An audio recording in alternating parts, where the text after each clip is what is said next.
Good evening. The regular meeting of the Bellflower City Council and Bellflower Financing Authority is called to order on Monday, January 12, 2026 at 5:30 p.m. Roll call, please.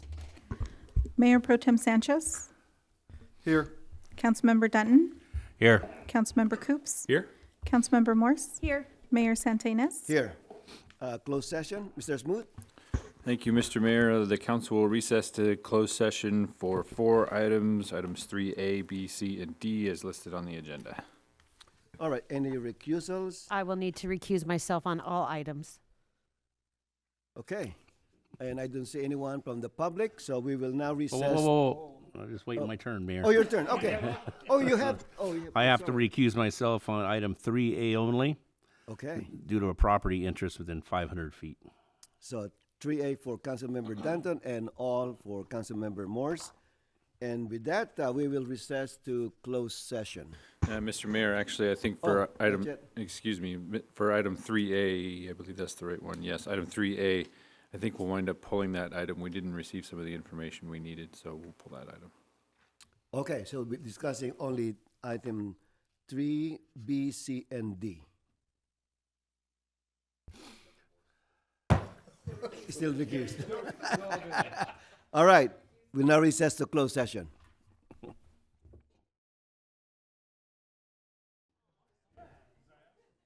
All right. Good evening, everyone. The regular meeting of the Bellflower City Council and Bellflower Financing Authority is called to order on Monday, January 12, 2026 at 7 p.m.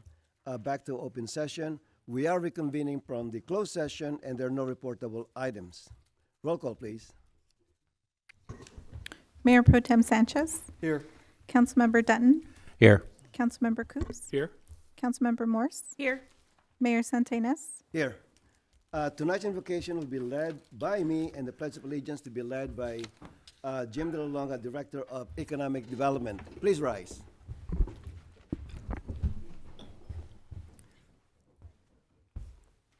Heavenly Father, we thank you for the gift of life, the gift of community called the City of Bellflower. We thank you for all the blessings that you have bestowed upon us. We thank you for giving us wonderful staff. We thank you for our first responders, the members of the military. Please keep them safe as they keep us safe. As we gather today to discuss the items before us, please give us the wisdom and the courage to decide what is best for our community. We ask this in your mighty name. Amen. Please face the flag, put your right hand over your heart, and join with me in the pledge. I pledge allegiance to the flag of the United States of America and to the republic for which it stands, one nation, under God, indivisible, with liberty and justice for all. All right, thank you, Jim. Good evening, everyone, and Happy New Year. I hope you had a wonderful holiday season.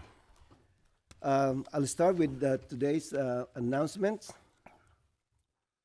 The City of Bellflower is excited to share the release of the City Life brochure, a quarterly publication that highlights city news along with Parks and Recreation program information in one convenient guide.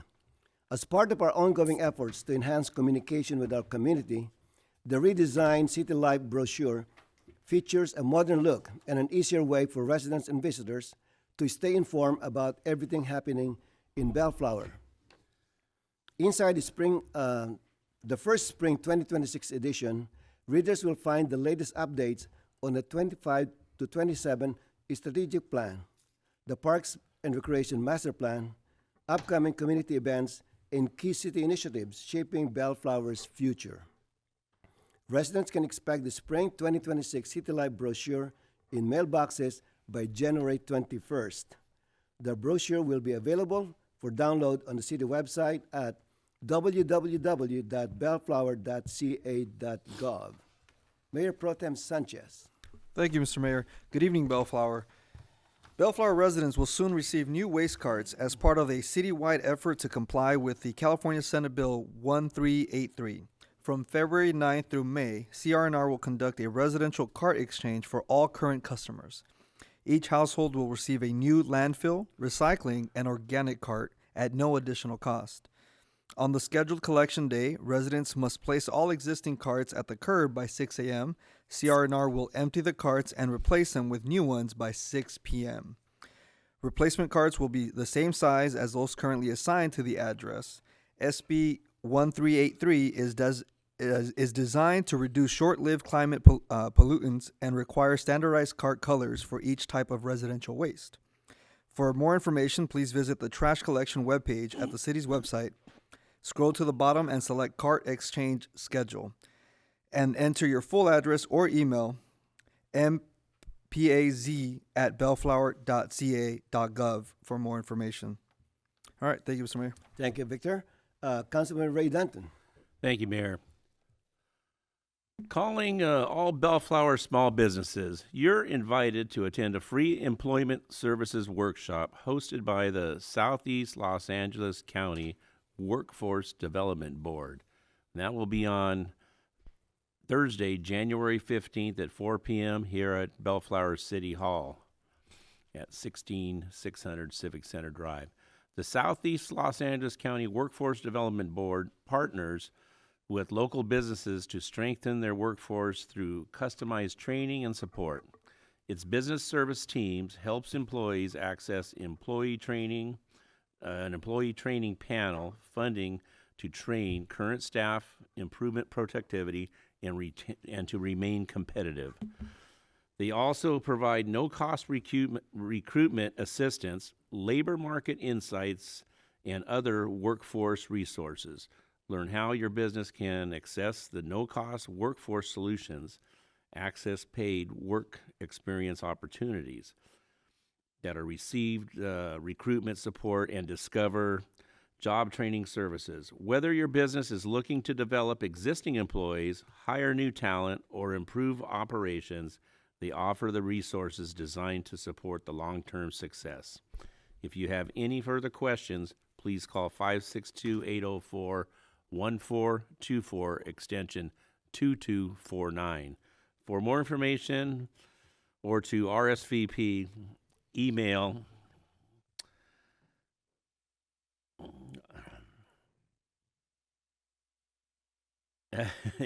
Amy Ashiro, which is AMIYASHIRO at bellflower.california.gov. Thank you, Mayor. All right, thank you, Ray. Councilmember Dan Coops. Thank you, Mr. Mayor. City of Bellflower, in partnership with the Fair Housing Foundation, invites residents to attend a free housing workshop on Wednesday, January 21st from 2 to 4 in the afternoon.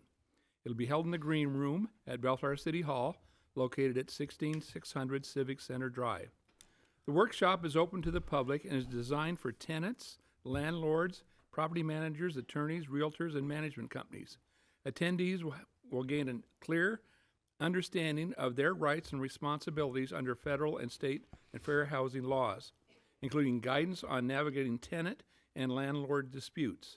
Topics covered will include federal and state fair housing laws, housing discrimination, reasonable modifications and accommodations, families with children, notices and eviction processes, security deposits, and rent increases, habitability and repairs, and new statewide housing laws, and much, much more. It pretty well covers it all, doesn't it? Prior registration is required. For the registration assistance, you can please call, the email is cprado, Prado, at fhfca.org, or simpler, just dial City Hall, 562-804-1424, extension 2013, and they'll reserve a place for you for this seminar. Thank you, Mr. Mayor. Thank you, Dan. Councilmember Wendy Morse. Thank you, Mayor. Good evening, Bellflower. Bellflower residents are invited to safely dispose of old electronics at the upcoming e-waste recycling event on January 17th through 18th from 9 a.m. to 3 p.m. at Woodruff Elementary, located at 15332 Eucalyptus Avenue. The event provides a convenient opportunity to recycle electronics that have reached the end of their useful life, whether they are working or not. Accepted items include computer monitors, televisions, printers, laptops, home entertainment systems, phones, and more. Fluorescent light bulbs and household batteries will not be accepted, and please note that major appliances such as refrigerators, microwaves, will incur a service charge. Properly disposing of used electronic waste helps reduce toxic materials in landfills and minimizes environmental pollution. Recycling also allows valuable materials such as metals, plastics, and glass to be recovered and reused, reducing the need for new resource extraction. For more information, call 562-804-6545. Thank you, Mayor. Thank you, Wendy. And tonight we don't have any presentation, so we're moving on to public comments. Mr. Smoot. Thank you, Mr. Mayor. This is the time set aside for the public to address the City Council on matters not listed on the agenda. Anyone wishing to address the City Council should come to the podium, be recognized by the mayor, and state your name for the record. If you wish to address the City Council on an agenda item, you may do so by approaching the podium as we review that particular item, and you'll be given 3 minutes to address the City Council. So if anyone who'd like to speak on a non-agenda item, please come forward, sign in, and state your name for the record.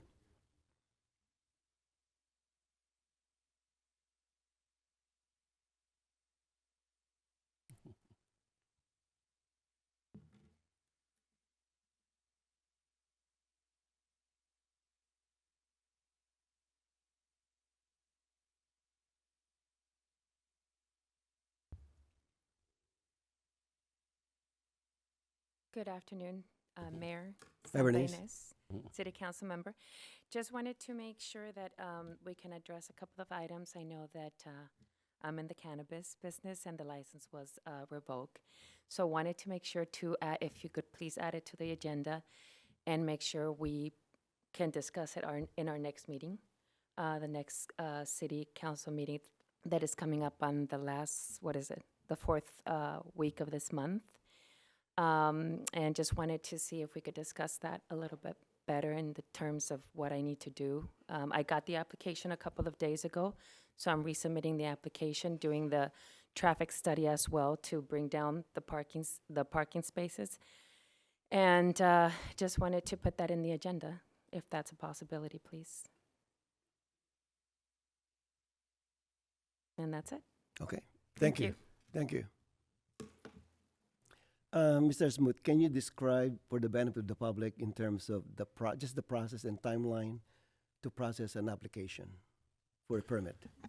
Well, the permit in question would be a discretionary permit in front of the City Council. It's for your cannabis business permits. Currently, and for a while now, I don't just know specifically off the top of my head how long, the city has not accepted new applications for cannabis business permits. However, you all have given us direction to reopen that process in some specific circumstances. We're in the process of doing that. In the meantime, we have given Ms. Cristerna a copy of the existing application and let her know that, hey, here's the existing application and requirements for that, so she can start gathering that information and submit that when we have that time.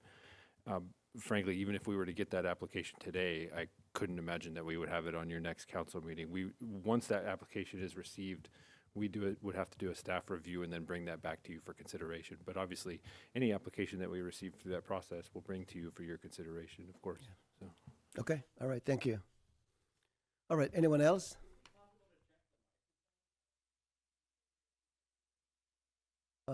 Mr. Lee, can you hear me? Can you hear me? I can. Okay. Phone's on. But either it's not on or it's just not placed correctly. You couldn't hear anything she said. So it's on. I texted Treppy Smith already. Okay, it's on. All right. Anyone else?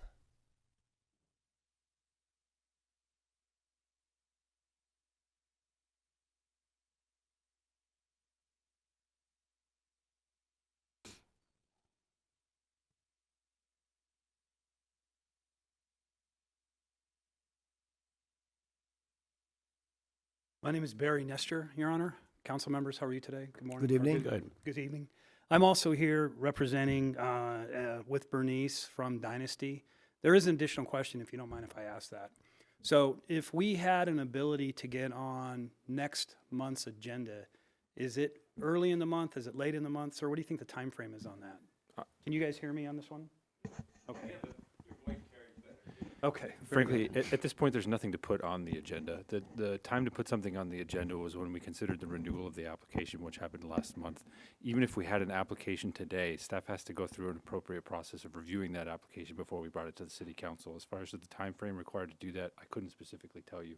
Realistically, I would not expect that would be next month. Okay, that's all I was looking for. So if we turn this thing in even tomorrow, I would expect that would take us some time to review, because as I said, the city hasn't accepted new applications for an extended period of time. The council's given us direction, I'm going to say the beginning of December, to reopen the process of accepting applications. Frankly, that discussion was more related to retail dispensaries and accepting applications for that purpose, although obviously, in this case, it's not a retail dispensary, but if an application is submitted, we will go through the same process, and frankly, the same process that we've gone through before to bring it before the city council for that review. I just can't expect that to happen within the next month or so. but just one talking point on that. This business has been around for at least 5 years, so there is some history. Short of getting the, I think, conditional use permit and the other documentation put together, we'll be able to do that, I think, before the next calendar date, so.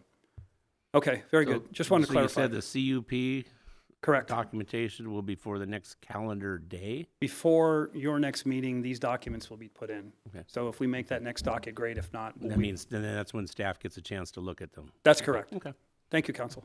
good. All right, thank you. Anyone else? Okay. There being none, we're moving on to item 13A. Mr. Smoot. Hang on one second, I apologize, Mr. Mayor. I catch myself up.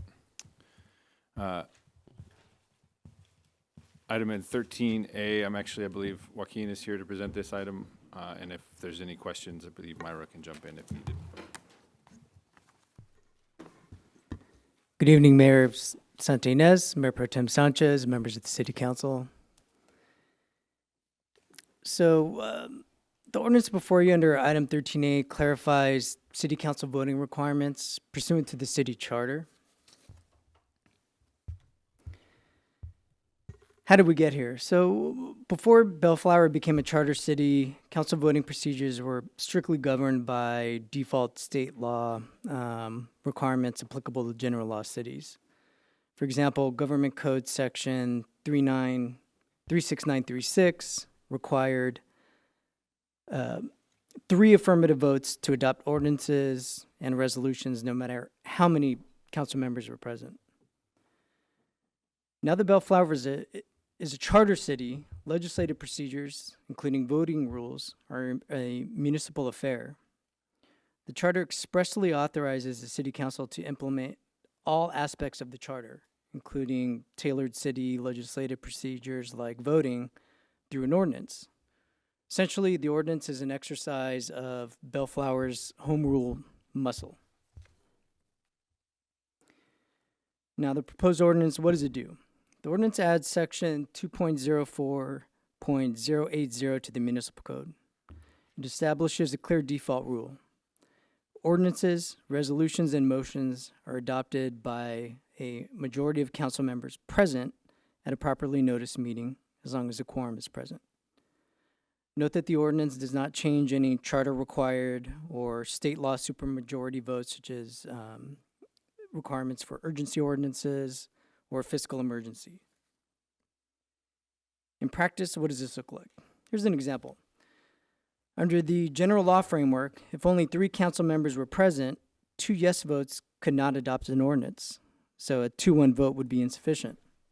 Under the framework proposed here, enabled through the city charter, if 3 council members are present, 2 affirmative votes would be sufficient for approval. In closing, staff recommends introducing the ordinance for first reading. Happy to answer any questions. Thank you. Thank you, Mr. Vasquez, and welcome back. You've been away for how many years? At least a couple years. Couple of years. Great to be okay. back. Okay, good, good.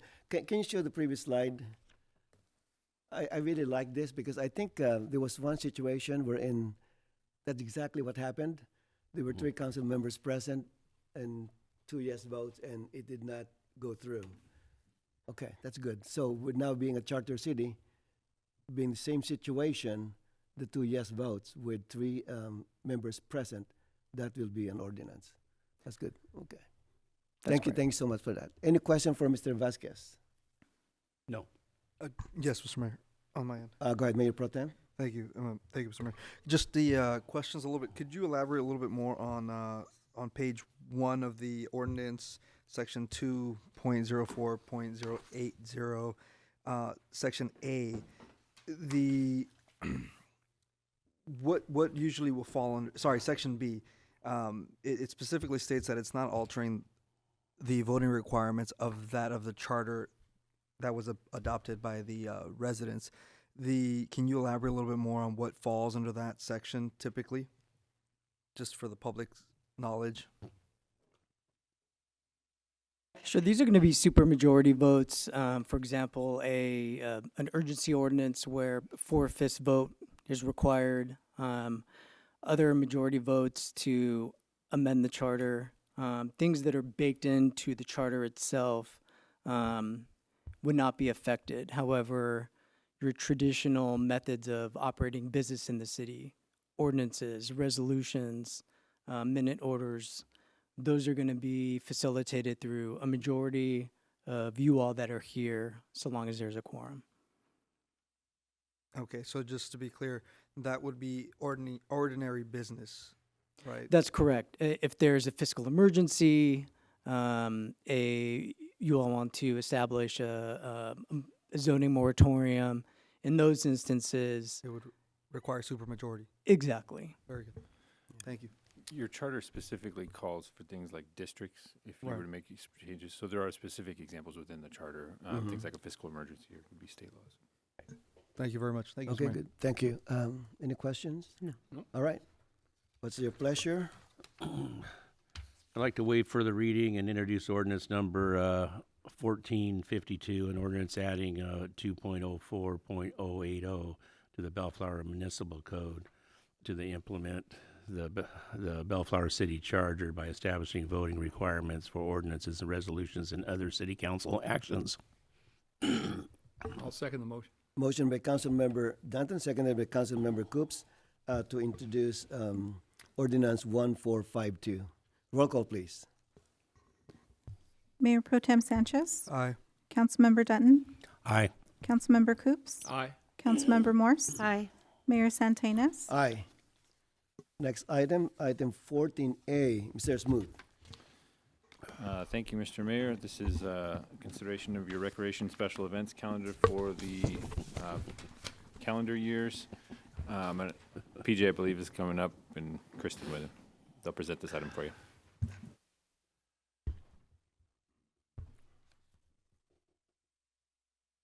Mr. Milana, Ms. Smith, please proceed.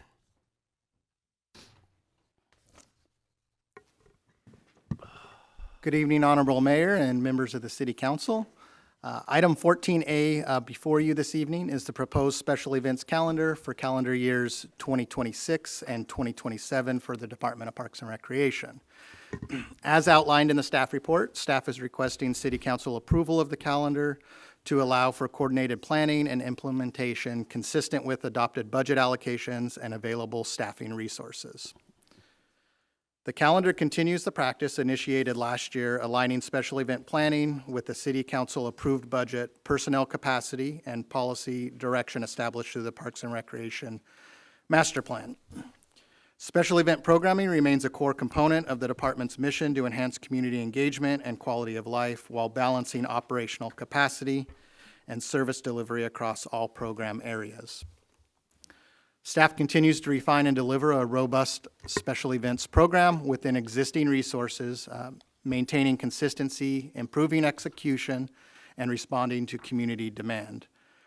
With that background, on the screen, I'll slowly scroll through the proposed 2026 and 2027 special events calendar, which has been provided in your staff report. For clarification, the yellow highlights indicate dates or details that remain tentative. Blue highlights reflect events at or impacting the main event center and access at that facility. The green highlights identify new or adjusted programming currently under development. So I'm going to scroll through here. I want to highlight a couple of the new events that are in here. One will be the Earth Day event. The tentatively scheduled date is the Saturday preceding Earth Day, and that'll be a small event at Butterfly Gardens. And this year we will have the Oak Center grand opening, so that's added to the event calendar here. No specific date yet. We're targeting winter of this year. And then lastly, for 2026, we want to expand our holiday programming a little bit and expand the holiday home decorating into a program that's still under development, but it's going to be Santa's Jolly Trolley, going through all 5 districts and taking Santa along with the city council through the different districts, and just a different celebration and activating different points within the district. So we're going to do that this year. It's something we can expand our holiday programming. 2027, very similar. You'll see the schedule here.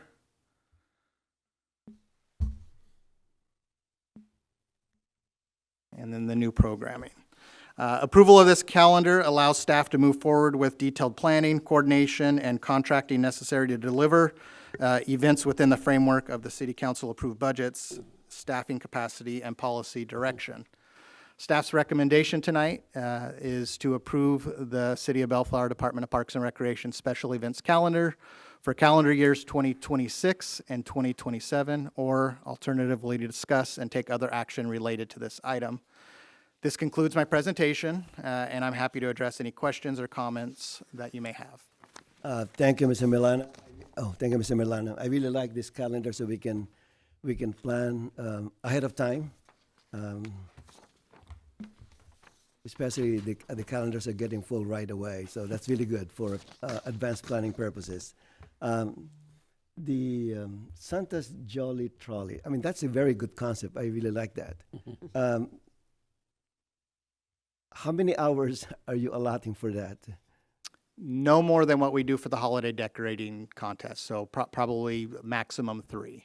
So it's going to go to certain streets only in... Yes, and it'll stop at some significant stopping points without getting out. It's more of a pass-through, but for instance, the different parks, major parks that are in different districts, if there's not a good stop or park in that district, we will find other areas. But there are some other neighborhoods that are significantly decorated by the neighborhoods that we'll try to hit yet. So the mapping is still out. It's still up for development. One of the things we want to do, and we've seen this with other cities, is we'll have significant stops, but we'll also be able to track it live with GPS on an app where you can know where Santa is. So you'll know if, for example, if we have a stop at Town Center Plaza, when the trolley will be there, and then people will go there and be able to see Santa drive through, and the trolley will be decorated. They'll know ahead of time. They'll know ahead of the time. expected time. Yes. Oh, okay, that's really Yes. good. Okay, wonderful. Any question of Mr. Milana? Santa's on the bus? Yes, sir. With you, hopefully. Sonny wants to get off the bus. The trolley. The The trolley. trolley. Trolley. Not the bus. It's going to be neat. The trolley. This is good. We have a very unique asset with the trolley. Sounds good. All right. Any question? Yeah, I got another one on another topic there. And much thought going in. I know you did an excellent job on the calendar. I know it's an extensive calendar. There's a lot of things going on. But what about another street fest? Number 7.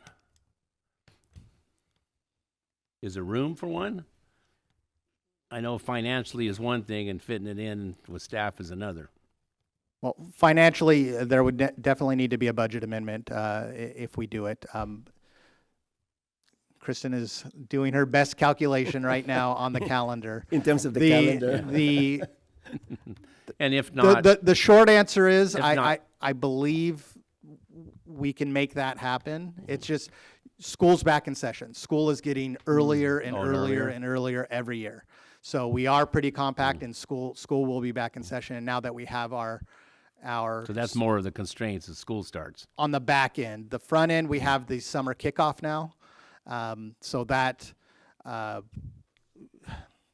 We don't want it's to very tight hinder on, any, we don't want to hinder, I wouldn't want to hinder anything you do on the front end and in between. yeah, it would be at the end, and it can be done if we're back in school. Don't get me wrong. It can still be done. So Well, we're looking August, September. I guess what I'm saying is, I don't know what my colleagues think about it, to work on it, and if we can't do it this year, maybe next year? Do one? I think that would give us more time to I'm plan. a compromiser. Yeah. I appreciate that. That would be ideal. If we can start planning now for a 7th in 2027, I think. Okay. What do you guys think?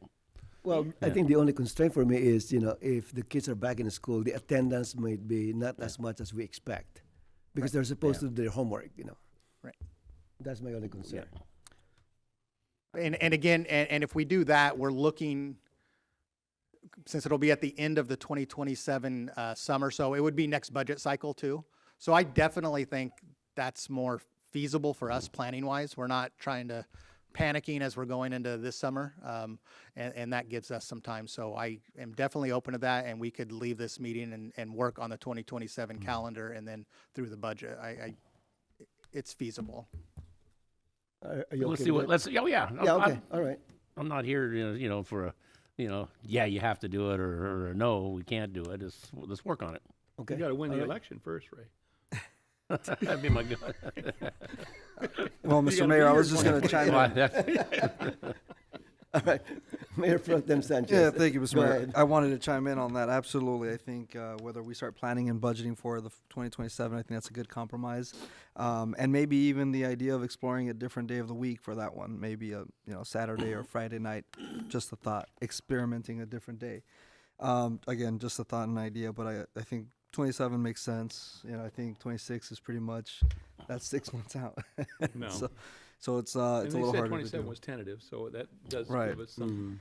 And then I do have a question, Mr. Milana. I don't see in your 2027 calendar, I do see the Oak Center, which is awesome. That's great. But I don't see anything related to the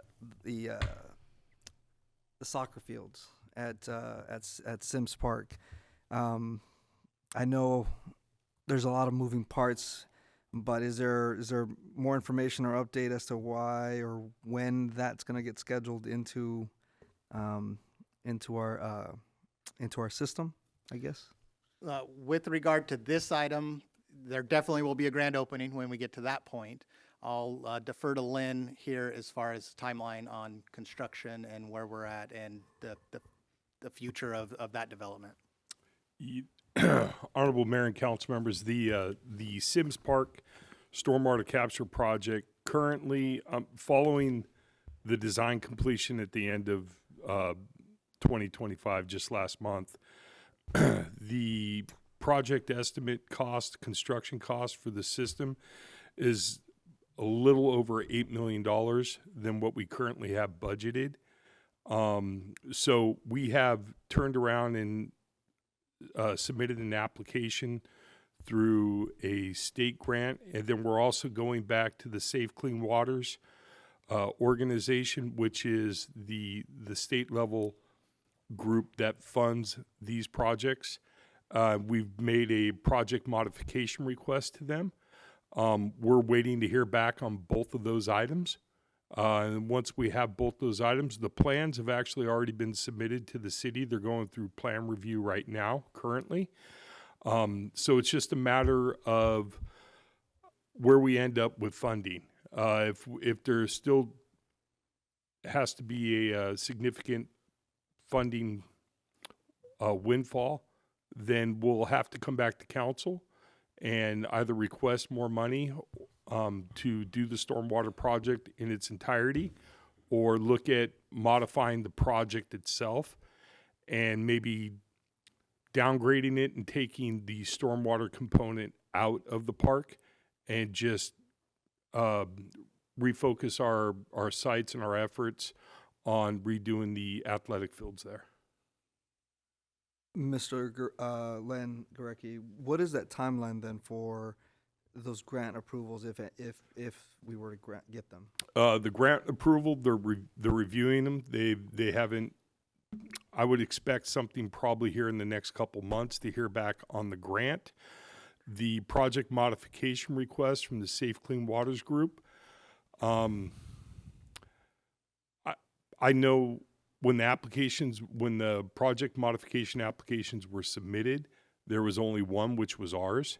However, I don't know, probably until my meeting this month, when they're going to be actually reviewing and making their decision, not only on the project modifications, but new projects that are in front of them and stuff. So maybe that one's probably a couple months out too, but I'll get updates on Thank you. that this week for you. Thank you, Mr. Garkey. With that said, I mean, I'd like to, Mr. Mayor and my colleagues, I'd like to respectfully ask that we maybe agendize this item at a much sooner pace. Personally, it's been since 2013 that I've, been rallying for soccer fields. That's 15 years, as of to date. And the possibility of waiting another 2 to 3 years, I just think it's a little bit, I know government works slow, but I think it's time that we make a decision here. It's an $8 million shortfall, and I think we should start looking at Plan B. So I just want to bring that up. And I think it's a different item, separate item. So, But it's a fair question. Yeah. Maybe we can ask our city manager to schedule that for a future meeting. So at least we can tackle the issue much sooner. That's fair. thank you. Thank you. Did I miss something? Because going through this stormwater project and that we saw the renderings and soccer fields and I thought we were partnering, was it with Caltrans? Caltrans, yeah. For the stormwater? I And we thought they weren't were spending footing the any whole of our bill. money. No, I thought they- Caltrans was the Carruthers Park project. Oh, okay. Different funding source. So this funding source was, Comes through the Safe Clean Waters. oh, Safe Clean Water. Yeah, Okay. which is the state level that administers the Measure W, the stormwater funds that are allocated through different regions here in the state. Oh, so we were trying to do this on our own, and then what was going to pay for the new equipment or the new fields on top of it? Mayor, if I could. Yeah, go ahead. Refresh my memory. I think I'm a little Yes. bit- Kind of where you Yeah, are. I didn't know he was putting our own money in it. Yeah. Absolutely. So there is $2 million allocated from city funds, which was from the sale of the water system. Right. That is currently in the Okay. budget. That is for fields. That's period. city's money. That's city's That I money. remember now. And then we also have, the large funding for the overall project is coming from the other funders for the water system. But we do have $2 million in there.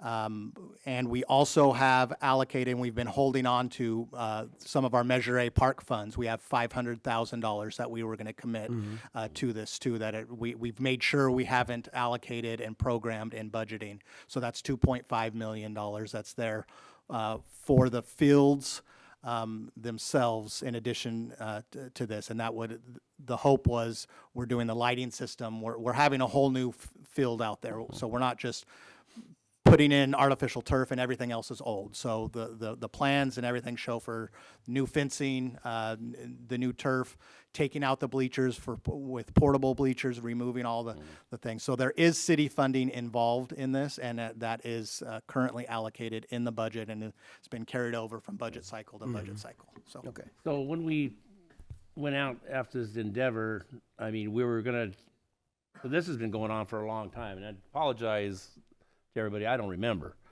But how much out of a pocket was it going to cost us, say, 4 years ago when we started talking about this?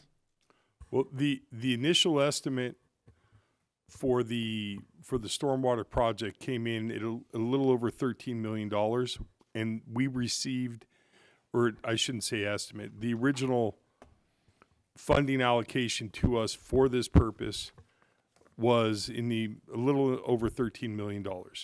And then in addition to that, we have the funds from Parks and Rec and the sale of the water system. So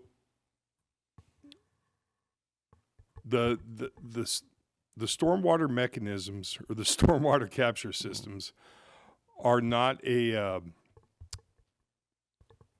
just trying to figure out how to word this.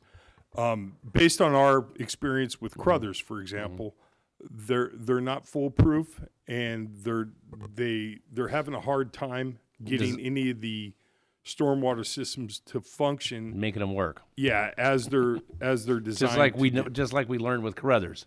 Correct. It still doesn't work, right? Correct. Yeah, I'm actually Yeah. working with a contractor and a consultant right now, and we're just kind of And like a it's not going to beehive be at that fully funded location. anyway, right? It's not Yeah, going to so be let fully me, funded. because what you said, well, maybe we'll just fix the parks without a stormwater component.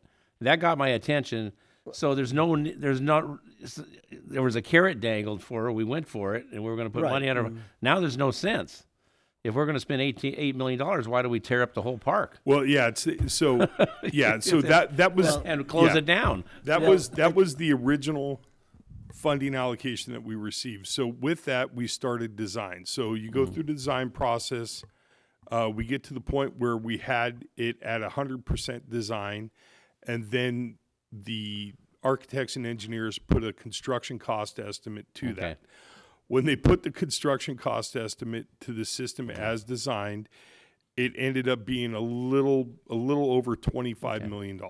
Oh, okay. And so that's where the shortfall is. So Well- to build it at today's dollar, it's estimating to be in the ballpark of $25 million. All right, Len, I think that's why we should have a separate study We session. need a study session. I was Study just going to session. recommend Okay. you're on it, Mayor. Take it away. Study session. Okay. Yeah, thank you, Mr. Because Mayor. it's a very, it's Now going we to got go. 2 meetings. Exactly. 2 more Okay. meetings. Okay. All right. Well, let's move on. Yeah, and I just want to clarify one point I made. I know that this is not our doing. I know that it's going through trying to get the funding situated by these other agencies so that we could do the stormwater project. My comment about government moving slow, that's not us. That's the other agency. So I want to be very clear. I understand that. So I just And to that point, Mayor Pro Tem Sanchez, I think we had a different experience with Carruthers Park. Yeah. That one was fully funded by Caltrans. Fully funded, and it's we got not, more and than, it ain't actually, working. we got more Yeah. because they did a kind of a renovation of the parks with the water feature and then the landscaping, things like that. So we got more than when we started. So this one is different. So I think we need a separate study session for Yeah. this. We need to topic. step back and take a breath. Okay, very good. Thank you so much. Any other question? No? I have a couple of asks. Your turn. My turn. I want to focus on the yellow one, tentative dates. Mr. Milano, on the 2026, I'd like to ask, a strong ask, can we move the Earth Day to the following weekend instead of April 18th, make it April 25th? I don't want to disappoint Councilmember Coops because he want to make sure that I am there in every event. Are you going to the Philippines? No. I have a seminar scheduled already for that. So the short answer is yes. All right, thank you. So long as the city council wants to move forward with that, we can move that. We just want to reserve the flexibility to move it to each year for this particular event, it being new, that we have a flexibility to go from either before or after Saturday. Right, And the right. reason being because Easter moves a lot between March and April. And that's one of the things we wanted to, but other than that, if that's what the council wishes to do for 2026, I don't have an issue with that. Okay. Mr. Mayor, would that be on April 22nd on actual Earth Day or? No, April 25. The weekend, 25, 25th, 7 days 25th. And for the knowledge of the mayor and council, we did look at other cities and what they were doing for Earth Day events. And it varies a lot, but we see this as something we want the kids to participate in. Yes, Which is why we absolutely. want to try to do something. And it'll be something small, but we want to include something on a Saturday. So Okay, That's- yeah, absolutely. I have no Okay. issue Are with you okay with that? April 22nd, okay. 25. Oh, 25th, okay, April 25th. All right, that's good enough. Okay. Any other question? What's your pleasure? Move to approve the City of Bellflower's Department of Parks and Recreation special event calendar for 2026 and 2027. With one change. With- I'll second that as discussed. Yeah. Okay. Motion by Councilmember Morse, seconded by Councilmember Danton to approve the calendar as presented with one change. One change. Okay. Roll call, please. Two changes. Mayor Pro Tem Sanchez. Aye. Councilmember Dutton. Aye. Councilmember Coops. Aye. Councilmember Morse. Aye. Mayor Santenaz. Aye. All right, thank you, PJ. Thank you, Kristen. Next item, consent calendar already. No, nope. B, No? 14B. 14B. How come I don't have 14B here? I have a recusal. That's that last one we blew up over there at the Friendship Plaza, one of those. I am, sorry, Mayor. I have a recusal on Oh, on 14B Friendship? Okay. for a property conflict. All right. Let the record reflect that Councilmember Morse is recused on 14B. Right. All right, Mr. Smoot, item 14B. Thank you, Mr. Mayor. As you said, this is an item coming back before you with some, excuse me, I'm sorry.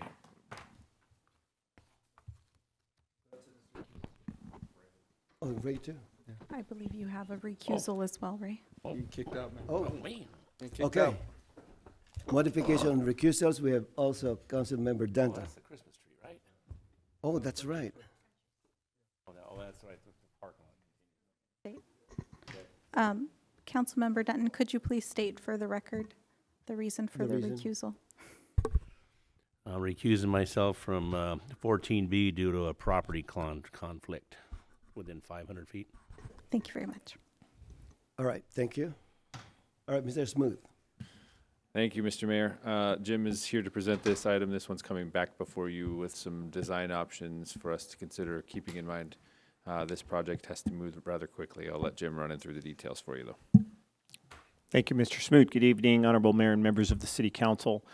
I'm here tonight to present you two design options for a reimagined Friendship Plaza that will allow us to spend the city's remaining CDBG COVID money by the deadline Which is? coming up. Okay.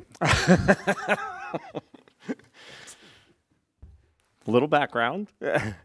Real quickly, Council approved the substantial amendment designating these funds for Friendship Plaza in spring of last year, and HUD approved that amendment in the fall. The city has just over $400,000 in remaining CDBG CV funds, which need to be spent by November of 2026.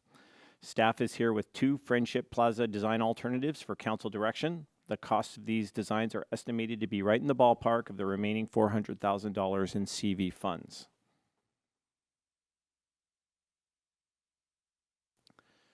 Here's an overhead shot of the area from Bellflower Boulevard on the right to Pirate Park and the city parking lots on the left. And these areas were designed and constructed together or in the same time frame around 20 years ago. And although both areas are in need of significant maintenance and consistent cohesive rehab, would be the best case scenario for these. The timing and amount of funding being used restricts us to addressing only the Friendship Plaza area identified by the green box, not Pirate Park or the transitional area between Friendship Plaza and Pirate Park.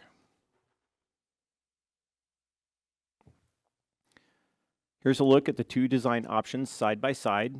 Architect Studio Pad Landscape Architects drew up these conceptual design alternatives after visiting the site and getting input from the Departments of Parks and Recreation and Public Works. Plan 2A, Event Lawn, is just that, an open area that can be used for general or programmed events and activities. Plan 2B, Pebble Pocket Park, provides more of a green space seating area with built-in large pebbles for seating. Both options were designed to encourage social distancing and have features to tie the area to Pirate Park, such as the shade sail canopies, which will help with the well-known heat effects experienced in the plaza, and wood plank look pavers that kind of harken back to the decks of ships. Other common features to both designs include the removal of the water feature. The tree, planter, light standards, and wayfinding sign are to remain. Access to the tree and paving to accommodate vehicles for maintenance and decoration is incorporated in the design. Decorative pavers and concrete are both common. Seating to allow for social distancing in the form of raised seating walls. Water bottle and dog bowl drinking fountain. And the saving of the donor plaques for Friendship Plaza.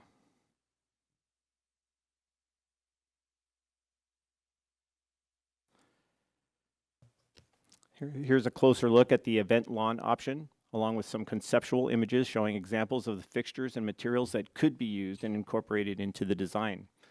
The base for this design is a long, narrow event lawn just west of the tree lighting tree. A canopy sail shades a large portion of the event lawn, and a raised concrete bench frames the lawn area just west of the tree.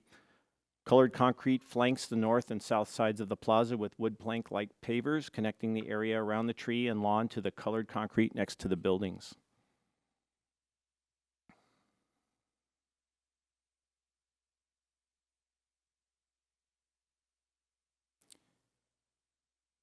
Here are some additional conceptual images, some of which are more specific to Plan B that's shown here. The base for this plan, Pebble Pocket Park option, is slightly wider but shorter lawn area that is adorned with large pebble seats, a portion of raised bench-like seating, and differently configured canopy shades. The pebbles add a cool-looking, unique seating option to the area, but are typically fixed in those locations, which could reduce the flexibility of the space. It includes a north-south pass-through band of differently colored concrete to facilitate access around the rear of the tree. And this option, like the event lawn option, also includes wood plank-like concrete pavers along the center of the plaza to help it tie into the pirate sailing ship theme.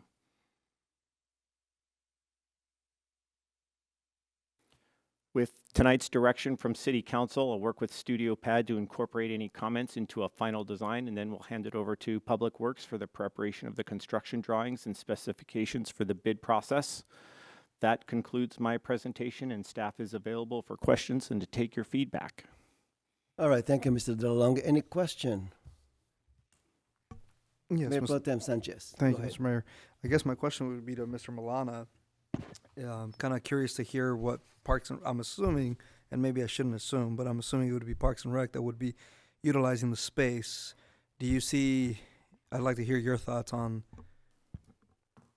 what you see yourself doing if you had the option 2A versus 2B. Well, between the two, there's not much difference. As far as programming goes, this design actually, I'd like to give you a comparison to Town Center Plaza. Town Center Plaza right now is meant to have events on it. When it doesn't have an event, it's a blank canvas and doesn't get used. What we wanted to do was activate this site without programming, which it'll allow programming. We can do programming. There can be a street vendor out there. There can be a little concert, small. But what we want is for this to be an inviting place for young families to gather and to hang out in that area without there having to be programming. So some of the furniture, and I imagine furniture out there, different things where people can grab their food from one of the restaurants, go into Pirate Park, and sit around. I've seen this at large malls, both on the East Coast and here. So we did have some input on this design and specific to that. So that's the key for me, and is activating the site without regular programming yet. Because that's what I'd like to see at Town Center Plaza eventually, is when we get to that point of redesigning that. Something where when there is no programming there, people still want to be there. What's inviting them there?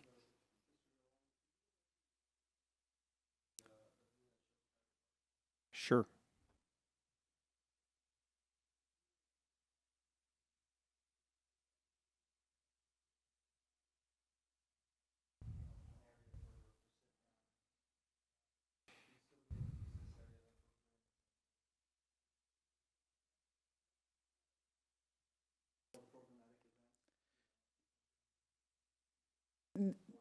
Not necessarily Brim, because the park's right there, but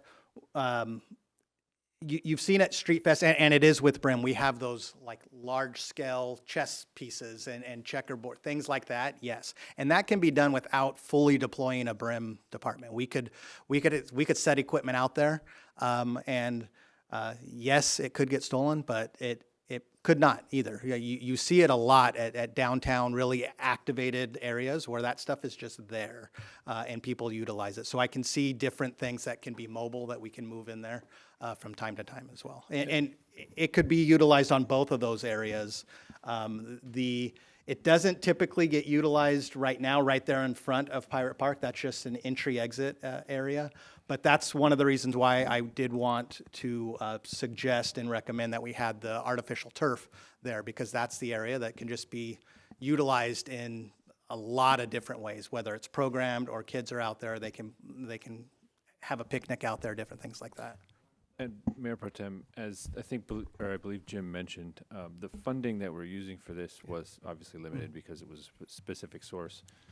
However, it's worth noting, Pirate Park is in need of some pretty significant, not even just repairs. It needs a refresh. It's been 20 years since it was redone. It needs a refresh. So there's some opportunity in that. I think you can see where I'm going. That we can look at that and say, how do we want to use it going forward? Maybe that's a little bit different than how we've used it in the past. However, that leaves the question of how do we fund that piece, because that funding source was limited. There are options for that coming up in the near future. You have some projects that will contribute to your park fees that allow you to do things like that. There's a number of, you could fund it through your budget processes. There's a number of things ways to do that. But keep in mind that is an unfunded piece that we still need to solve, is that end piece. But the idea being these two things are cohesive and connected as they were originally designed and will be in the future. Very good. All right, thank you. Thank you, Mr. Mayor. All right, thank you. Councilmember Coops? Of the two that are up there, I like the one that shows more covering, like the one on the left.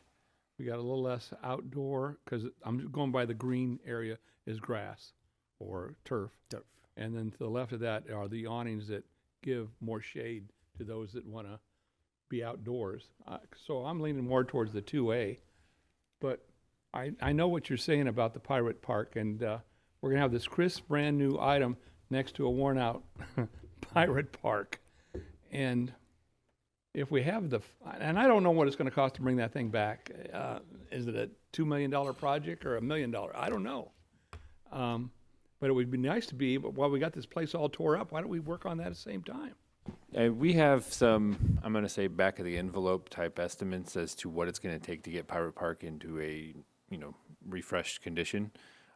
Obviously, without having designed that project out from you guys, I think you're probably in the somewhere between $500,000 and $1 million range to redo that, depending on what's included in that. So that's probably a reasonable ballpark.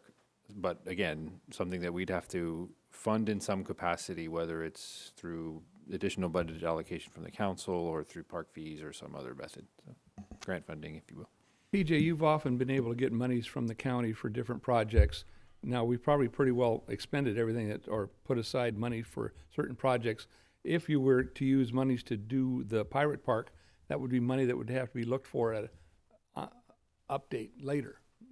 Correct. We'd have to seek that out, and the timeline would not line up with this timeline right now. So, is it possible for a city to fund something in anticipation of getting refunded from the county, or how does that time work go? That our Measure A money, those are our regular allocations we get. That's how that works. Okay. But we are tapped out there with the purchase of that Oak Street property that we just made. Okay. So for this budget cycle, we're tapped out on the regular allocations. The others we would have to apply for competitive grants, and then we have to wait on that to see if we get it and whatever that. But once we're granted, typically that's how it works. The city would fund the project, and it's typically based on a reimbursable basis. Councilmember Coops, you could, granted, these are two separate things in one, cohesive area, right? So you could phase this project out. Together. You could do it together. If that's something the council wanted to consider as to funding this project so it's done somewhat together, you could do that and refund yourself in a number of ways. Grants would be one of them, although those take some time. The other way is park fees. As I said, you have a number of projects coming up in this area that ostensibly are going to have to pay some form of parks and open space fee. You could refund yourself, basically pre-fund this type of project and refund it through those fees, because this is the type of project that would serve that purpose, right? So to the extent the project pays those fees, this fits that bill. Another option for you if you wanted to consider. Well, and I'm also thinking about, we had the short discussion about the project in Sims Park for the long-awaited soccer fields. Now, we'll talk about that, but all I know at this point, we've done this project at Carruthers, and it still doesn't work. Now, somebody's going to have to tell me why it is that we want to spend $8 million of our own money on a project that may or may not work. when I got $2.5 million to put a soccer field in that we need now. So that's going to be a part of it. Now, if we're not going to do, and maybe that's not an option. I got to be re-educated. This stuff goes on, like Mr. Dutton said, so long, we kind of forget what we talked about. And as a result, we may have a different impetus as to what's going to go on in Sims Park. And if so, take that money and put it in the Pirate Park. Because that shows there are more people that frequent that Pirate Park than Sims Park in some ways, you know, on a day-to-day, when we have all the street fest and all that other stuff. It's more prominent, and it looks worn out. And dang it, we want to look like we're not worn out here, you know? Well, that's why we're going to have a separate study session for that. No, and we are, Yeah, but this could blend it. Besides deciding, I think all that you're looking for tonight is which project do you like better? That's all you're asking for, right? And A or B, and we choose that, then we move on like, okay, let's get going on this. But in the meantime, let's not forget about the Pirate Park. Yeah, I mean, realistically, no matter how you skin this cat, you're going to start this project before. No, you and do I don't want to anything with lose the Pirate Park. funding or anything else. My question, why don't we do this? Because our constraints here is the use of this funding. Correct. Because this money was intended originally for, Correct. you know, the front of the kiosk. Exactly. Is that right? That was the Okay. first recommendation. That's right. Yes. And And then then we we thought we- shifted that to, which I think is better use of the money. Yes. So why don't we, if you all agree, why don't we just proceed with this and at the same time directs how long did it take you to get to this point in terms of the design? It took about 5 months. There you go. So it's at least going to take us another 5 months to have a design for Pirate Park. In the meantime, we can start working on this project right away. Right. Okay, I don't think we need to wait for Pirate Park. I think we should. But we should have it start in the with this. same 18 to 20 months. Right, you know? exactly. So at least we're 5 months behind in terms of Pirate Park at this point. And we have tree lighting coming up. Right, exactly. So my suggestion here is why don't we proceed with this, direct staff to, with all the comments that we have, and then direct staff to start planning for the refurbishing of Pirate Park. Right. And then come back with a plan for us at some point in time, maybe 6 months or 5 months from now. Do you think you can have this ready to go before tree lighting? That's Which the goal. is 11 months away? That's the goal. That's the goal. That is the goal. Okay. Okay. So I have questions now. Yeah. Are you done? Thank you. Okay. Can you go back to the furniture, the slide about the furniture? With the samples on it, is this Yeah, the this one here. Okay. My ask here is, let's make sure that, having seen other parks, let's make sure that this kind of furniture is not inviting for someone to camp overnight. The same thing. There's a wooden bench that I saw in the Yeah. staff report. It's on this one, I believe. I know which one it is. It's coming up. This here. one here. Oh no, There it is. To me, it's very inviting for either someone camping on it overnight and also for skateboarders, because it's going to be a challenge for them. I've seen a lot of this. So we need to find a way to discourage skateboarders from using this as a challenge for them to conquer. The same thing with this. We'll just put a sign on it. The signs doesn't work. Oh. And can you go back to I like the idea of the, what do you call this, those kind of cement-like, this one here? Are these made of, what do you call this? Stone or fiberglass? No, these are made of synthetic stones, right? Or I'm not sure. I can't answer that for you, but I maybe mean, Len can. Len, do you know what it's made of? You do not? Oh, my goodness. No, not in this photo. It's hard to tell. I mean, they could be real stones or it could be something they fabricated. It's hard to tell in these photos. It looks like it's fabricated. They're too perfect, huh? Yeah, too perfect, exactly. Okay. All right, those are just my comments. And I like the sail, this kind of sail, because especially if we were to renew the Pirate Park, it It kind of blends. blends in Yeah. with the pirate, with the ship, Yeah, you know, sails. things like that, sail. And I agree with you, Councilmember Coops. I like the other idea, the other one, the Plan 2B, because of this 2A. Because there's more 2A. green space. Yeah. I mean, less green It's- space, more covered. Yeah, more green space. It's Uh-huh. longer. Yeah. It abuts the basically the The hospice tree. Just to be clear, these are the cells that you're talking about? Yeah. Okay. I thought they were swimming pools, but there's no water feature. Nah. No, I have this sale in my backyard, bought from Costco. Oh, without To me, blue means without water. advertising. Without advertising. And this is really neat. This is an actual photo, right? Yeah, conceptual photo of sales. Yeah, Yeah. it's really good. Okay. Mr. Mayor, just one more. Yes. thing for me, from my end. Can we just incorporate some form of children, like chairs as well for them? There's like those kinds that kind of swivel, things of that nature. Oh, They're nobody has fun. kids. Well, you know. Or other things of the nature, of that nature. To make it more Like inviting. To make it a little bit more toddler inviting. age type stuff? Yeah, well, some lower yeah. benches or something. Yeah, exactly. Just keep them in mind.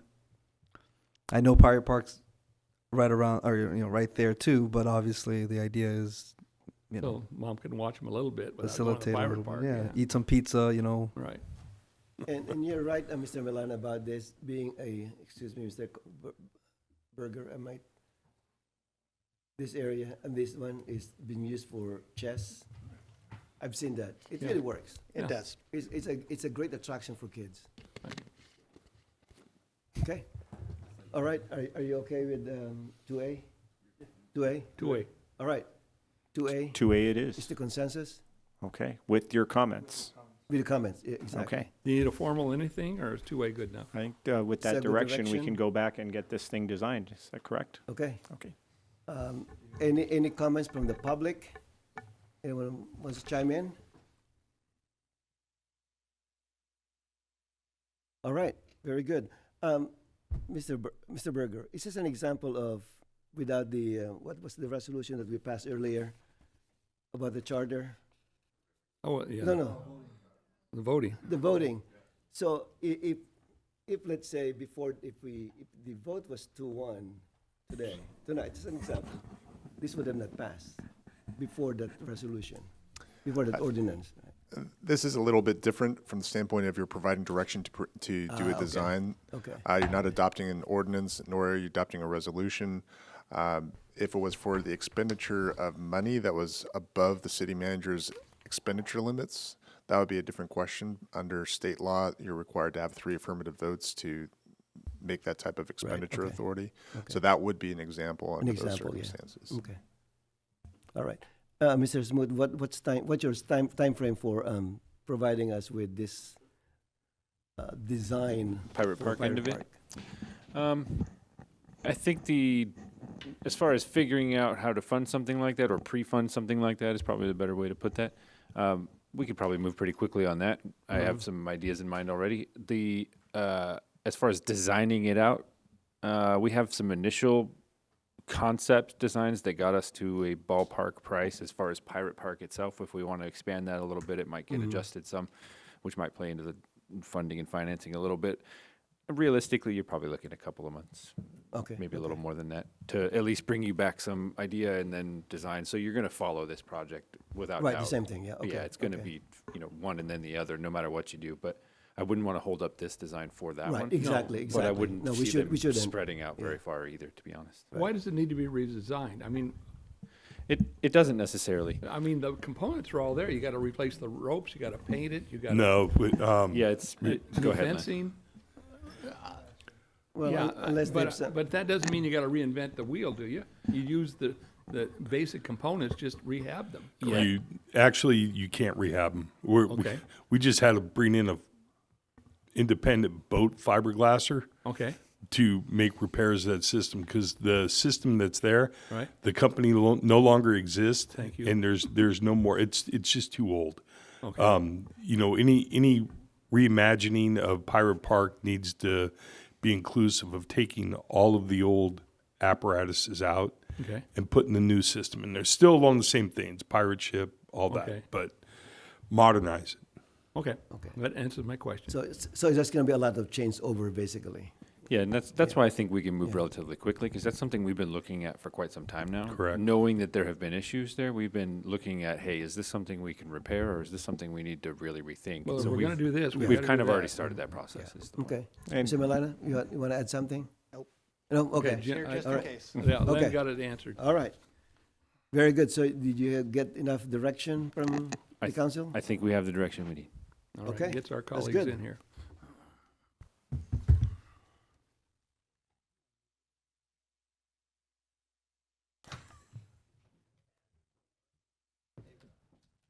We're making headway now. Oh, it's more than halfway. Yeah. It's more than halfway.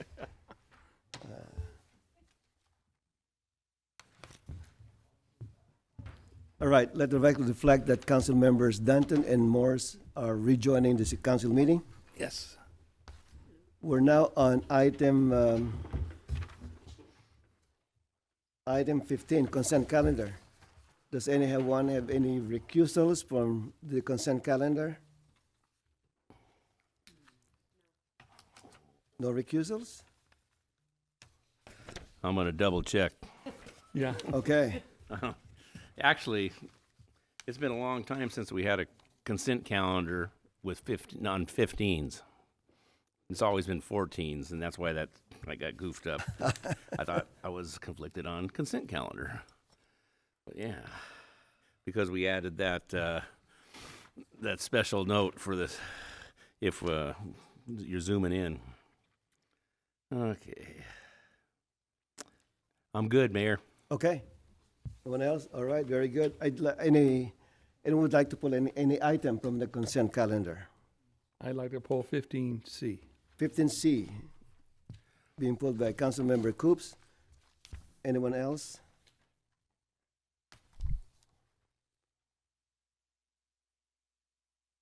Question or separate vote? Oh, no, I'm just going to ask Len a question. Okay, And you all can right, do it go ahead, where you Mr. sit. Coops. So we allocated on this project for the dog park at Carruthers, $372,000 we've got in the budget for it, correct? Correct. All right, and you went out and got some great bids, and you're going to award it to California Landscape at $142,490, correct? Correct. So does that mean, now, am I missing anything? Do we need to spend more than 142 to get us up to the allocated amount, or are we going to have money left over? No, we'll have money left over. Like $140,000 worth?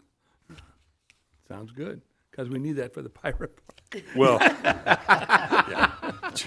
Well, you didn't waste no time to spend that other money. All right. No, but I saw that you really got some good bids compared to what we allocated. yeah, that total budget fund is inclusive of a couple things that we went through with Kinder Morgan. One of the other things was to replace that east perimeter chain link fence Yeah, with along the wrought park iron, there huh? and stuff. Yeah, that would be part two, but Okay. it's at the council's discretion. All right, well, I just wanted to make sure, way I read it, and you might say, hey, oh, Dan, well, that's what the dog park is, but we got to do some other things to get to the dog park. You know how that would go.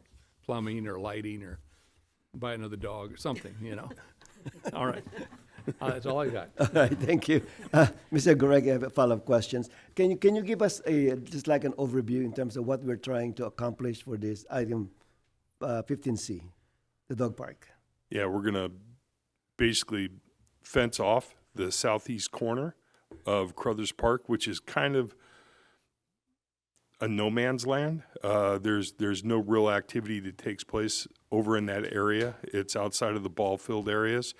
There's no direct path to it. It's just kind of open green landscape right now. So what we're going to do is we're going to extend a walking path to that area, and then we'll fence the area off, and we'll make that the dog park, and the entire area will be fenced off in half to kind of create two separate areas within the big footprint. An area for smaller dogs, and then an area for the larger dogs. So how far or how close will that be to the building where the equipment for the stormwater? Directly south of it. Directly south of it? Yeah, Okay, so- okay. So will it be, in terms of the contractor, have we used them before? Yes. The dog park that we had or similar? No, a lot of that fencing that we're doing around I the city see. right now, yeah, I they're see. the ones that do a lot of that All right, so install they're for us. good people. In terms of construction, how will it be different or similar to the dog park on Flora Vista? It'll be vastly different. This isn't. This is more. We're just squaring off an area corner of the park to create a specific area for the dogs to be in. Whereas the Flora Vista Dog Park had, that construction included the parking lot. We had a lot more hardscape around it. We did some tree planting in there and so forth. So we're not doing any of that to this one. We're really just focusing on the fence, the creation of the area, including a drinking fountain and a dog fountain, and then providing the concrete walking trail extension to get residents and dog lovers to that area. Will there be benches within the park, within the dog park? Yeah, typically we usually throw in a couple benches. That wouldn't be a big deal one way or the other for us. So in terms of construction, it will not take as much time as the dog park on Flora Vista. No, not at all. Not at all. This should go relatively quick. 6 months? I think that's a pretty good estimate, if not sooner. Yeah, Okay. this contract's So it's not that extensive then? Yeah, the contract's already, I mean, we're awarding the contract this evening. You figure 6 to 8 weeks to get them through the contract signing and all the insurance requirements and the bonding and all that. We're familiar with California landscape. They're familiar with our requirements, so that should go relatively smooth, fingers crossed. Then we'll start them in. Well, they've done work with us already, so. Yeah, right? well, Okay. you never say never. That's true. In terms of fencing, will it be chain link fence or something different? No, it's wrought iron system. Wrought iron, okay.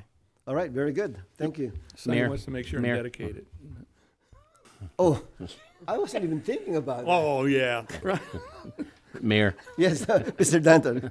Go ahead. walking path, would it be egressing from the bike walking path next to the railroad tracks coming into the back, or coming from the parking lot? No, it'll be coming from the parking lot and the existing path that is already there in the park. Good enough.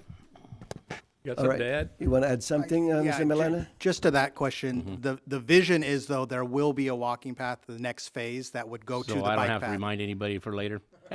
So it would be connected and To the walking path. to the walking path, the to bike Oh, trail. the bike okay, trail okay. eventually. That makes But sense. that's Okay. that's I wasn't going to bring that up tonight. That's a separate project. Yeah, okay. It's in the works. All right, thank you. Is there a motion to approve the consent calendar? Move the consent calendar. Second. Thank Motion you. by Councilmember Cook, seconded by Councilmember Morse to approve the consent calendar. Roll call, please. Mayor Pro Tem Sanchez, Aye. Councilmember Dutton, Aye. Councilmember Coops, Aye. Councilmember Morse, Aye. Mayor Santa Ynez. Aye. All right, last item, council reports. Mayor Pro Tem Sanchez. Thank you, Mr. Mayor. Just in one of the earlier items, I believe it was 14B, you asked a good question, and I'm going to ask that now of our city manager. How quickly do you think you can have the item agendized for the soccer fields, and just what decision we're going to, carry on that item? I'm looking at Len as far as the funding request for the additional funding. You mentioned, you said a couple of months for answers back for that? Yeah, both those applications are in right now. I'll reach out tomorrow and see if we can get some kind of a determination on when we can expect to hear whether or not we've received those funds. And we can go from there. Yeah. I mean, I'm going to say short term, not long term. But I'd like to be able to bring that to you with a, hey, we're getting this funding, or hey, we're not getting this funding, as opposed to we don't know if we're getting this funding. Understood. I'd hate to see you make a decision and say, hey, we're not going to go forward with this, and then they say, well, we were going to give you this money to spend. Okay. Right? And you have to go back and forth. So I'd like to get at least some indication or answer on that, and if they tell us, hey, it's going to be 12 months for that Q2. funding, then we have a decision point for you to make. If they tell us give us a month, we have a time frame within which to work. So I'm going to say short term. But if it gets too long, I'll just bring you an item. All right, perfect, thank you. Yeah, on a note on that, so if we're going to get the funding or don't get the funding, is that some kind of a gap funding? $8 million gap Well, funding? that's what I was explaining earlier. So what we have already allocated to us through the monies that PJ has for his athletic stuff, plus the money we have already acquired and received and been granted from the Safe Clean Water, that total, when compared to the most recent construction cost estimate, construction estimates that we received, there's an $8 million difference between those two. So immediately what we did is there was a current application open through LA County. We submitted an application for $4 million to that. And then we turned around and went back to the state agency and submitted a project modification request to our original project, asking for an additional $4 million. We're trying to close that budget gap using grant funding sources. So if we were denied with both of those, then we would have an $8 million gap that, at that point we'd bring back to the council. So would it be acceptable to give staff a little more idea of what we think? To take a straw poll up here, if we only got half of that 8 million, I'm not inclined to go forward. That's my vote on straw Mr. Mayor, poll. I would say at that point we need to be very careful because as we start discussing that project, we're probably going to have some recusals associated with the specifics of that project. So we need to be very careful. So how we go forward. I think it's better for us to have this study session and Study session, okay. Right, and I think that's why even I just having that conversation early on, because even the comments that were made by Councilmember Coops are relevant. Do we even want to have something that's not even Somebody's working? going to resell me on this thing. So I just figured, I think we can have the conversation with or without the funding. Just given the timeline that it's going to take to then go into design mode. I know we have some preliminary stuff, but then the actual bidding of it and then actually going out to getting it done, it's going to take another timeline. So I'm just taking that into consideration. That's all. Yeah, I understand, but I think the staff is asking for us to give them time to gather information so that they can give us an informed recommendation. I think I can gather that information relatively quickly, and then we can get you an answer relatively soon. I want to know the merit of this if we're going to make back the money we've Right, invested. exactly. It's a lot of money. Right. You know. And Okay. I'd like to see Victor's children use this before they graduate high school. All right, all right. If we are on the same, they would have already graduated. We'd have started when we started in 2015. Okay, moving along. Councilmember Dundon. I don't have anything to share tonight. All right, Councilmember Coops. I have an item here. I'd like to adjourn this meeting in honor of past Bellflower Mayor and City Council member Joe Savetko. Joe is going to celebrate his 98th birthday on January 16. And Joe served on the City Council 1984 to 1992, had 2 terms, and then he came back in 1997 2001, had 1 term. So he actually served on the council 3 terms. He was mayor 86 to 87, and he was also mayor 1999 to 2000.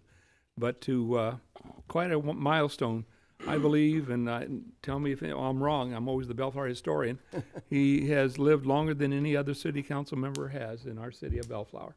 I don't think anybody ever got to this age. And of course, I met with him last week. He had some papers he wanted to give to me, and his goal is to make 100. And he's going strong. In case anybody wants to know, he doesn't live in Bellflower anymore, although he still has his home here. But him and his wife, Marie, who have been married, of course, over 70 years, are living in the Ivy homes there.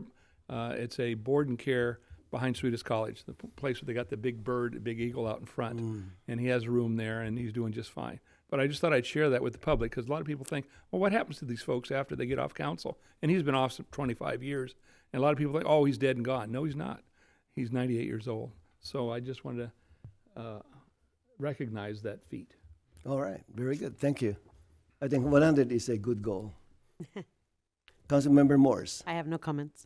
All right, for me, on December 28, I attended an Eagle Scout ceremony at St. Dominic Savio, and I want to give a shout out to staff. Our building official, Alan Cook, was honored for helping out the scout. If you remember, the scout asked for a waiver of the permit and inspection fee, and we granted that by a resolution. So he was very pleased. And on top of that, during the reception, I spoke with a couple of scoutmasters, and they were very impressed with the permitting inspection process of the city of Bellflower. So I want to give a shout out to our planning department, building department, for the work that they are doing, in spite of all the complaints they get. But this one is a good kudos for a change. Secondly, on January 5 and 6, Mayor Pro Tem Sanchez, myself, and City Manager Smoot and Assistant City Manager Lee, we traveled to Sacramento to attend the legislative tour sponsored by the California Contract Cities Association. So we met with our representative, State Senator Bob Archuleta, and Assembly Member Jose Solache. They are very accommodating, very receptive to our request. We went to these different seminars at the Contract Cities Symposium, but one thing, the common theme is still public safety. That's the number one concern across especially Southern California, and same thing with us. And one thing that one of my takeaway is that Sacramento is on a $18 billion structural deficit. So we kind of tempered our ask to our representatives because there's not much money available to us anyway. And one of our bigger asks is for them to slow down their passing of bills, especially housing. They keep passing bills left and right, and give us time, especially our staff, give us time to implement these changes before another bill comes up. Give us some kind of breathing space, so to speak. So it's quite a change.